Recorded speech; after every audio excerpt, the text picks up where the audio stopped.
ጤና ይስጥልን ተመልካቾቻችን፣ ይህ አካታይ ቢዝነስ ሳምንታዊ ፕሮግራማችን ነው። አካታይ ቢዝነስ ሳምንታዊ ፕሮግራማችን ሰሌ መልቲሚዲያ ከፋና ሚዲያ ኮርፖሬሽን ጋር በመተባበር ሁሌ በሰዓት የሚቀርብላችሁ ሳምንታዊ ቢዝነስ ፕሮግራማችን ነው። ሰፋ ያሉ ፕሮግራሞችን በተለይም በፋይናንስ ዙሪያና መሰል ጉዳዮችን በሰንቃይ ቆይተናል። ዛሬ ደግሞ አንድ ወጣት በሀገራችን በጣም ከፍተኛ ስራ የሰራ ወጣት ኢንተርፕረነርና የስራ የፈጠራ ባለቤት እንግዳ ጋብዣለሁ። እንግዳዬ ሻሃብ ሱሌማን ይባላል። መጀመሪያ ውድ ጊዜን ሰውተህ ለዚህ ፕሮግራም ስለመጣ ሻሃብ በጣም አመሰግናለሁ። እኔ በጣም አመሰግናለሁ። መልካም እንግዲህ በተለይ ዛሬ አንተን ርዕሰ ጉዳያችን የምናወያይበት ብዙ ስራዎች ሰርተሃል። እንደው ወደኋላ እንግዲህ ብዙ ሚዲያ ላይም ብዙ ፕሮግራሞች ሄደዋልና እንደው ሰዎች አንተን በምን ነው የሚያስታውሱት? ወደኋላ ወደሱ እንምጣ እስቲ። ብዙ የፈጠራ ስራዎችን ሰርቻለሁ ከትምህርት ቤት ጀምሮ እንደ ቢዝነስም። ከዛ ውስጥ አይ ቲንክ ብዙ ጊዜ ሚዲያ ላይ የሚያስታውስ በመኪና ይመስለኛል። መኪና የሰራ ነው ሙሉ ብዙ ጊዜ መኪናውን የሚነዳ መኪና። አዎ የሚነዳ መኪና 2021 ታይተን የሚባል መኪና ሰርቼ ነበር። በሱ ብዙ ከዛም በኋላ ከዛም በፊት አይ ቲንክ ስልኮች ነበር፣ ራሱ ስማርት ስልኮችን ራሱ እነዚህ ሀገር ስልኩንም ሰርተ በሆነ አጋጣሚ ተገናኝተን ነበር። ትክክል። አዎ በዋናነት እኔ 3 ኢንዱስትሪ ነው ከፋፍዬ የሚሰራው። አንደኛ የሶፍትዌር፣ ሁለተኛ ደግሞ የኤሌክትሮኒክስ፣ ሶስተኛ አውቶሞቲቭ መኪና ዘርፍ ላይ ነው። በሶፍትዌርም ብዙ የሞባይል አፕሊኬሽኖችን፣ ዌብሳይቶችን፣ የተለያዩ ሲስተሞችን ሰርቻለሁ። ከዛ ውጪ በኤሌክትሮኒክስ ደግሞ ስልክ፣ ስቶቭ፣ ቤታችን በፓስወርድ ሞኒተር የሚያደርግልን የመሳሰሉትን የኤሌክትሮኒክስ ስራዎች ሰርቻለሁ። ከዛ ውጪ መኪና ውስጥ የአውቶሞቲቭ ዘርፍ ውስጥ መኪናና ሞተርሳይክል፣ የኤሌክትሪክ ሞተር። ጥሩ፣ ወደሱ በስፋት እንመለስበታለን። በተለይ ማንም ሰው የራሱ መነሻ አለውና እንደምታውቀው ወደ ኋላ ልመልስህ። እንዴት ወደዚህ አይነት የስራ ፈጠራ እድል እንደው መነሻ ምንድን ነው የሚለው ተመልክ ብዙ ምክንያቱም የብዙ ወጣቶችን ፕሮግራም ስለሚያዩት እንደው ከምንድን ነው የሚለውን ነገር እናውራ እስቲ። መነሻው ያው ህልም ነው ብዬ ነው የማስበው። ግን ያንን ህልም እኔ እንደ ስራ አድርጌ አይደለም የጀመርኩት፣ እንደ ጨዋታ አድርጌ ነው። ህፃን ሆኜ ቤታችን ውስጥ ብዙ ነገሮች ነው ያለው፣ ቲቪ፣ ስልክ፣ ኮምፒውተር፣ ካልኩሌተር አብዛኛው ሜድ ኢን ቻይና ነው የምለው እና ያው ህፃን ሆነ ለምንድን ነው ሀገራችን ውስጥ የማይመረተው ለምን ሜድ ኢን ኢትዮጵያ የለም የሚል ጥያቄ ብዙዎች ጥያቄ ነውና ካደግን በኋላ ነው የለም ብለን ምናምነው እንጂ ህፃን ሆነን ለምንድን ነው የማይኖረው የሚል ጥያቄ አለና እኔም ህፃን ሆኜ ለምንድን ነው የማይኖረው እነዚህ ነገሮች ለምን ሀገራችን ውስጥ አይመረትም የለም የከተባለ እኔ የመጀመሪያ መሆን አለብኝ የማምረት የሚል ህልም ነበርና ከዛ ተነስቼ ነው ወደዚህ የገባሁት። መጀመሪያ ወደ ኤሌክትሮኒክስ። ለምን እኔ ያደግኩበት አካባቢ ከመኪና ይልቅ አብዛኛው ጊዜ ኤሌክትሮኒክስ ነው ቤታችን ውስጥ ያለው፣ ስቶቭ የመሳሰሉት፣ ቲቪ፣ ሬዲዮ፣ እነሱን የሞዲፋይ ማድረግ፣ መስራት፣ ማስተካከል። ከዛ በኋላ ወደ ሶፍትዌር፣ ከዛ ወደ መኪና ነው የሄድኩት። መልካም። ግን እንደው መጀመሪያ ጊዜ የሰራሃት ነገር ምንድን ነው? መጀመሪያ የሞከርከው በተለይ እዚህ ወደ ፈጠራ ነገር ጥሩ ነው የምታያቸውን ነገሮች ብለን በሀገራችን አይመረቱም ብሎ ነው ሙከራና መጀመሪያ እንደው ሞክረህ ፌል ያደረገብህ ወይም ደግሞ የተሳካልህ ነገር የመጀመሪያው ተርኒንግ ምን ነበር? እሱ በሁለት ነገር ነው ማየው። አንደኛ ስቶቭ ነው የሰራሁት እንደ ትምህርት ቤት እንደ አሳይመንት ተሰጥቶኝ ትልቅ ነገር ማድረግ የወሰዱት እሱ ነው። ከዛ በፊት ግን ህፃን ሆኜ ሬዲዮ ሰርቻለሁ። የሆነ ሀጀዶ አጎቴ ያመጣ አይነት ሬዲዮ ነበርና ተሰባብሮ ነበር የተጣለው። እሱ መጠገን ነው ወይስ እንደው መስራት? ኦቨሮል ሙሉ ለሙሉ ቦዲውን ከእንጨት ላይ ሰራሁት በኮላ ምናምን አርጌ ይሰራል። ከዛ በኋላ ይሰራ ነበር። ሬዲዮ እንግዲህ የራሱ ይሄ ዌቭሌንግዝ የራሱ ነገሮች አሉት። እሱ እንዴት የታረከው? ቅድም እንደጠቀስኩ ነው ካጅ ይዞ የመጡት ሬዲዮ የተሰባበረ ነበርና መስመሩ አለ፣ መሰረታዊ ነገሮች አሉት። መስመር የተበላሹ ስፒከር የለውም ነበር ሬዲዮ፣ እንደዚያ ነገሮች ብዙ ነገር የለውም። ያን ነገር አንዱን ከዚህ እያረኩ ግን ዲዛይኑ ሙሉ ለሙሉ ይሄ ውጫዊ ነገሮችን ራሴ ነኝ የሰራሁት።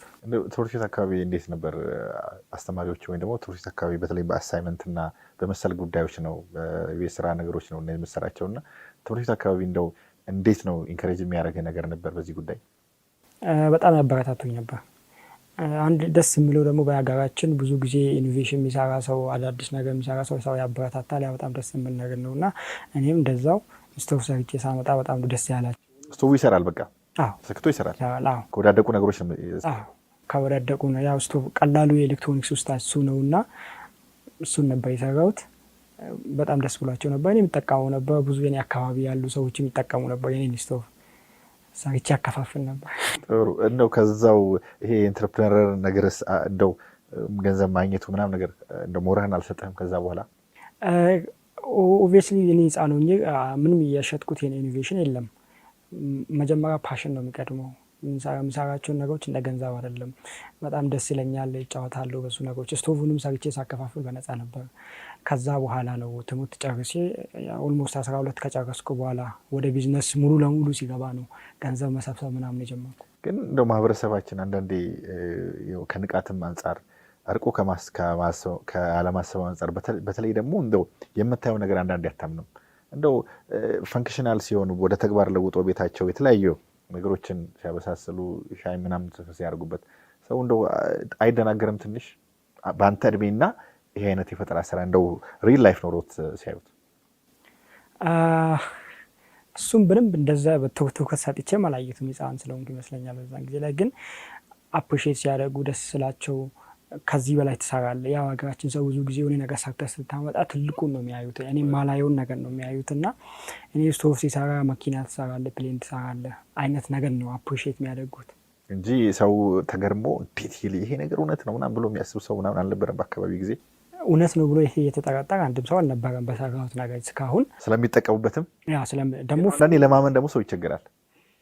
ፍሪም ነበር አንደኛ፣ ከዛ ወስዶ ይጠቀሙታል። ከሰራ ያው የሚያዩት ነገር ስለሆነ እንደዛ የሚጠራጠሩት ነገር አይኖርም። መልካም። ሁለተኛው ጉዞ እንደው የመካከለኛ ወዴት አመራ? እንደምታውቀው እንግዲህ ሳይንስና ቴክኖሎጂ በራሱ ሚኒስቴር ተቋቋመ አለ። ቱሪስቶችም ደግሞ እንደዚህ ኢኖቬሽን የሆኑና ሳይንስ ፌር ነገሮች አሉና ከዛ አንጻር እንደው ወደ ኮምፒቲሽን የሰራውን ስራ ሪል ከማድረግ አንጻር ምን አይነት አክሰሶች ተፈጥረውልሃል? መጀመሪያ ያው ከአካባቢ ነው ከትምህርት ቤት ነው እና ትምህርት ቤት ውስጥ ይወዳደር ነበር። እንደ ከተማ የምኖርበትም ተወዳድሬ አፕሪሼት አድርጎ አሸንፌ ከዛ ወደ ዞን ከዛ ወደ በፌዴራል ደረጃ የመጀመሪያ 2017 በፈረንጅ 2017 ከቀድሞ ጠቅላይ ሚኒስትር ኃይለማርያም ደሳለኝ የመጀመሪያ ሽልማት ነው የወሰድኩት። በጠቅላይ ሚኒስትር ደረጃ ምን አይነት ሽልማት ወሰድክ? ሜዳሊያ ነው የወሰድኩት። ምን ነበር የዛን ጊዜ ያሸለመ ነገር? እነዚህ ስቶቭ የመሳሰሉ ነገሮች፣ ስቶቭ፣ የዳቦ ማሽን እና ጁስ መፍጫ ምናምን ናቸው። እነዚህ ጥቃቅን የቤት ውስጥ የምንጠቀማቸው ነገሮች። ያንን ሽልማት ወስጄ ስመለስ በጣም ደስ ብሏቸው ነበር። ቤተሰብም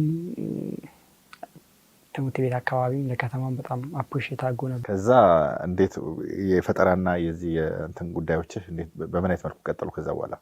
ከዛ በኋላ ከሽልማቱ በኋላ ያው ጫወታ እንዳልሆነ ነገር ተረዳው።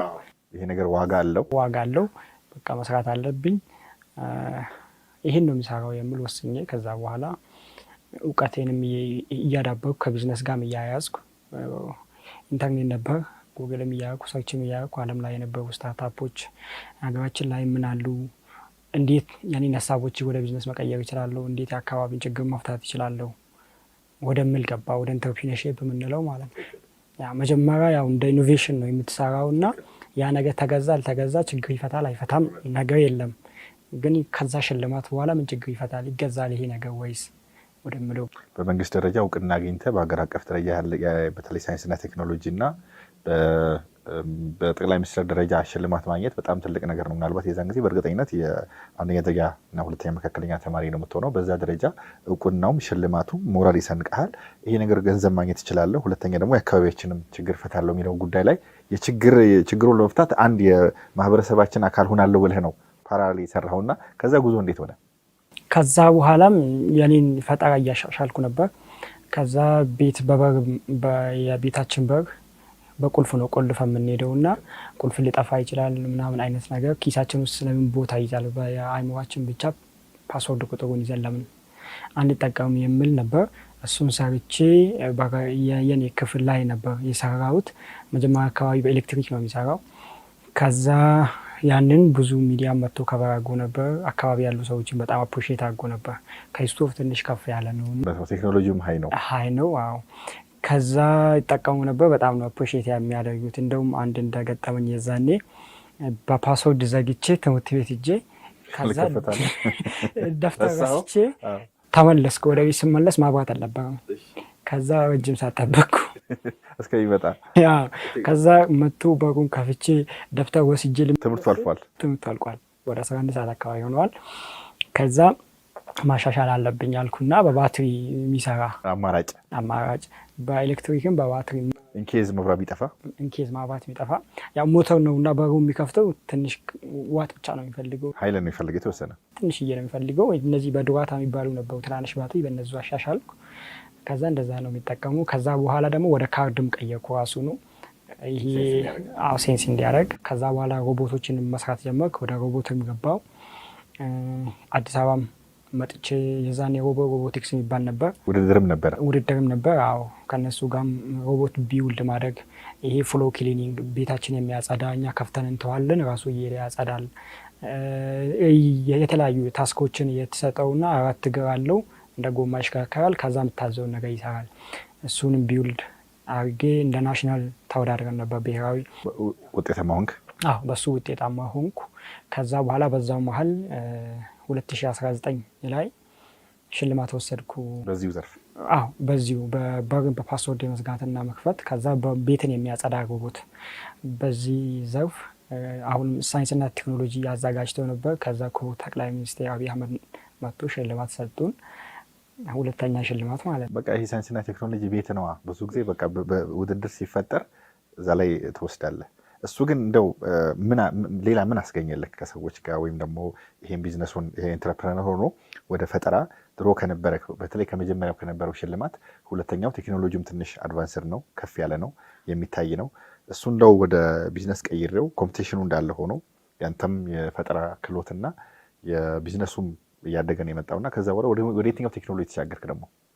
ከዛ በኋላ ወደ ስማርትፎን የገባሁት። ስልክ ሰራ? አዎ። የራስን ስልክ ትይዝ ነበር የሆነ ጊዜ ነው የማስታውሳለሁ። ስልክ አዎ፣ ረጅም ዓመት ነበር የወሰደብኝ። ሽልማቱን የሲወስድ የፕሮቶታይፕ ስቴጅ ላይ ነበር፣ ግን ፈንክሽን ማያደርግ ነበር።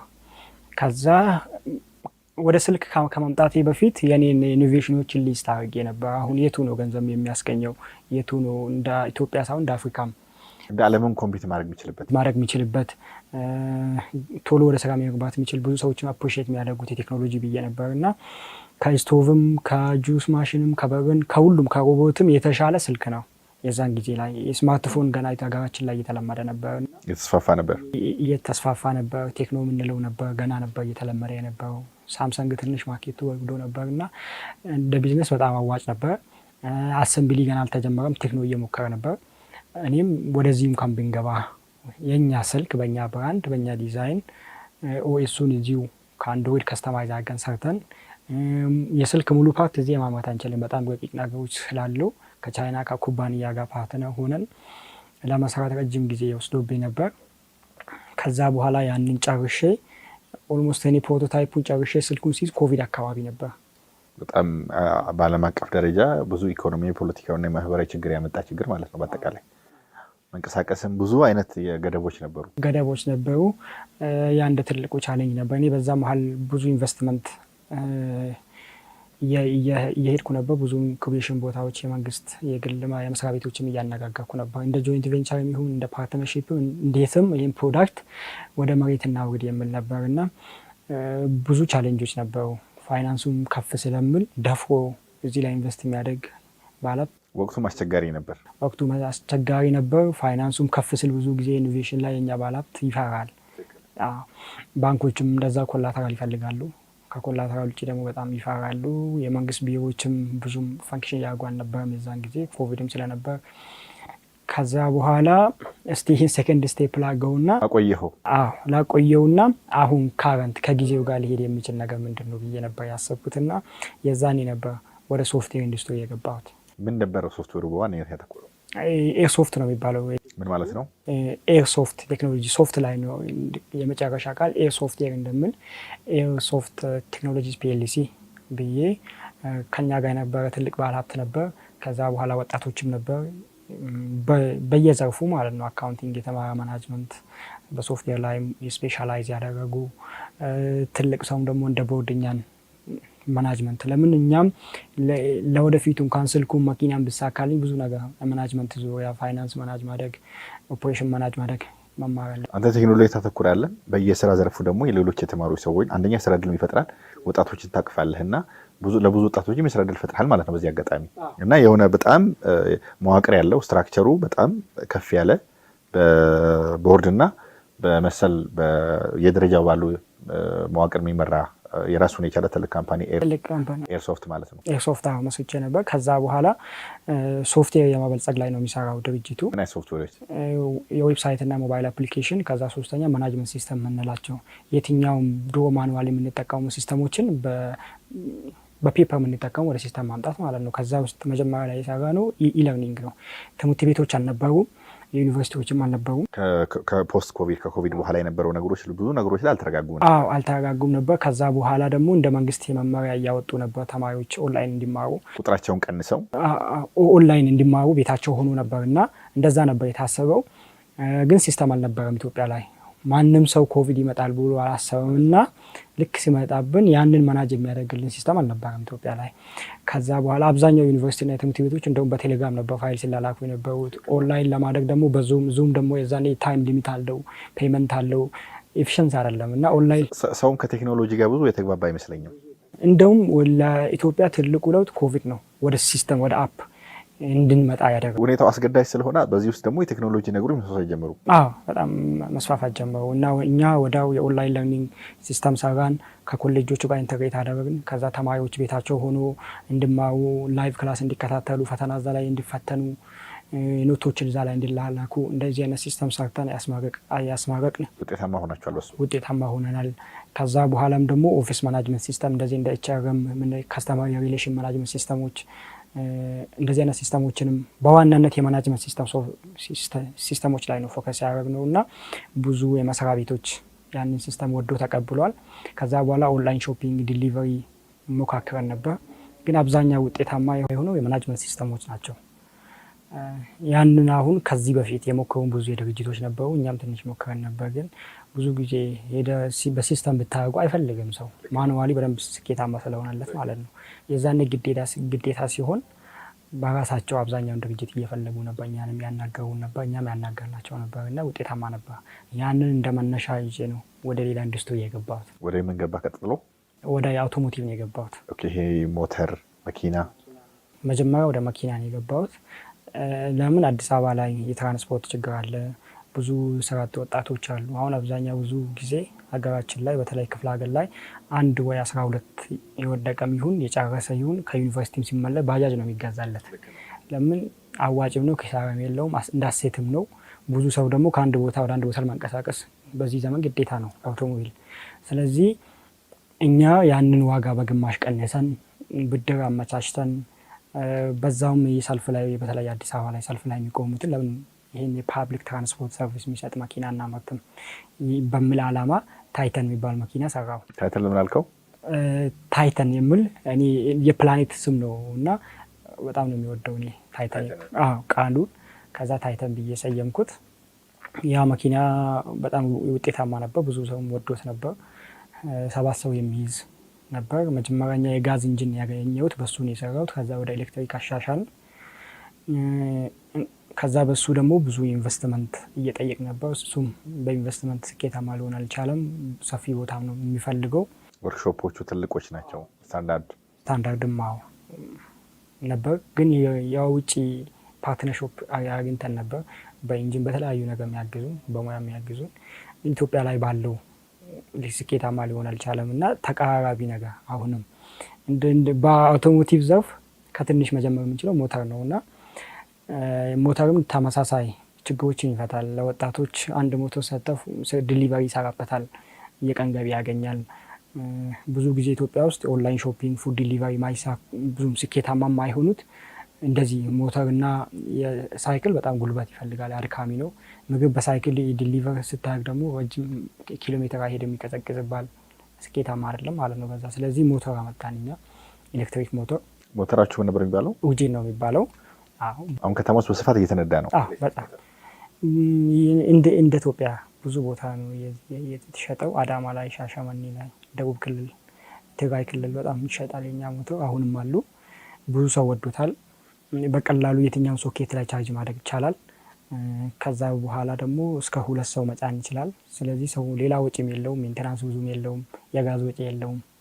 አዲስ አበባ ላይ ደግሞ አብዛኛው ለዲሊቨሪ ነው የሚጠቀሙት። መልካም በተለይም ይሄ ነገር ብዙ ወጣቶች እንግዲህ የታወቀ ናቸው ለስታርታፖችም ይሁን በተወሰነ መልኩ አንተ የመጣህበት ብዙ ፈታኝ ነገሮች አሉና እያንዳንዱ ላይ ቴክኖሎጂ ተበለጽጋለ በዋነኝነት ደግሞ የፋይናንስ እጥረት ነው ያለውና በተለይ አሁን አንተ ይዘህ የመጣኸው ሞተር በጣም ምክንያታዊ የሆነ ወይም ደግሞ የሚገባውን ገንዘብ ለብዙ ወጣቶች ደግሞ የታወቀ ነው ከተማችን በጣም ከፍተኛ እንቅስቃሴ ያለበት ነው ጊዜውን የዋጀ ቴክኖሎጂ ነው በኤሌክትሪክ ደግሞ የመንግስትም የትራንስፖርት አቅጣጫ ነውና ከዚህ አንፃር ነው ከፋይናንስ ተቋማት ጋር ምን አይነት የመስራት ነገሮች አሉ ለምሳሌ እናንተ ኦልሬዲ ሲስተም ውስጥ አላችሁ ከተማ ውስጥም በክፍለ ሀገርም በመላ ሀገሪቱ በጣም ይነዳል እናንተ ሞተርና ከዛ አንፃር እንደው ሐሳብ ኖሯቸው ሞራል ኖሯቸው ኢነርጂ ኖሯቸው መስራት የሚፈልጉ ወጣቶችን የዴሊቨሪ የሚሆን ሌላ አገልግሎት ላይ በዚህ በእናንተ ሞተር በኦሪጂን ማለት ነው እነሱን አብሮ ከፋይናንስ ተቋማት ጋር ብድር አመቻችተው የሚመልሱበት የመስራቱ ነገር ምን ይመስላል እስቲ የኛ ሞተር ከብዙ ፋይናንስ ተቋማት ጋር ነው የምንሰራው በዋናነት እነዚህ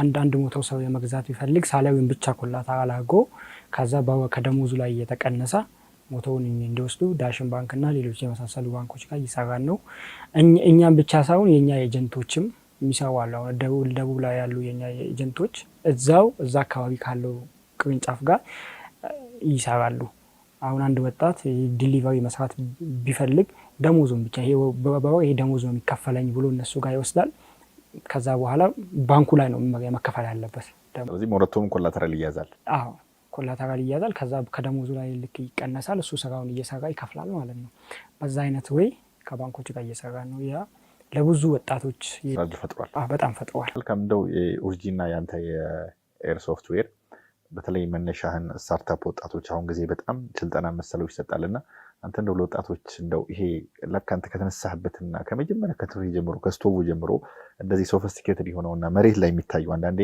ምንድነው ብዙ ወጣቶች ሐሳባቸው ከስሞ ይቀራልና በተለይ አንተ ይሄ ብዙ ወጣቶችን ፕሮግራሙ ያሉና አንተ በተመክራቸው ነገር ምንድነው ስታርታፖች ምን አይነት መንገድ መከተል አለባቸው አንተ በጣም ፕሮዳክቲቭ ሆነሃል አሁን መጨረሻ አይደለም ይሄ መሃል ላይ ነው ያለውና ብዙ ኋላ ላይ እናሳለን ስለ ወደፊት አጭርና ረጅም ጊዜ ራዕይህን በተለይ ወጣቶችና ስታርታፕ ላይ ኢኖቬቲቭ የሆኑ ወጣቶች ነው የምትመክራቸው በተለይ ለወጣቶች በጣም ትልቅ እድል አላቸው ያስባሉ በተለይ አሁን ባለው ሰዓት ላይ ብዙ የሚያስፈልገን ነገሮች አሉ በተለያየ ዘርፍ ስለዚህ ወጣቶች መጀመሪያ መካቸው ግሩፕ መሆን አንድ ሰው ብቻው መስራት አይችልምና ቲም ይፈልጋልና ብንችሉ እንኳን ሁሉም ቦታ ብቻችን የመድረስ አንችልም ስለዚህ ቲም አፕ ቢያደርጉ ሀገራችን ውስጥ አሁን በጣም ብዙ ኢንኩቤሽን ሴንተሮች አሉ ብዙ ማይክሮ ፋይናንስ ላይ የሚሰሩ ተቋማት አለ በባንክም ከባንክም በታችም የሚሰሩ አሉና ቲም አፕ አድርጎ ችግር የሚፈታ ነገር ላይ ፎከስ አድርጎ ቢሰሩ ውጤታማ ይሆናሉ ያስባለሁ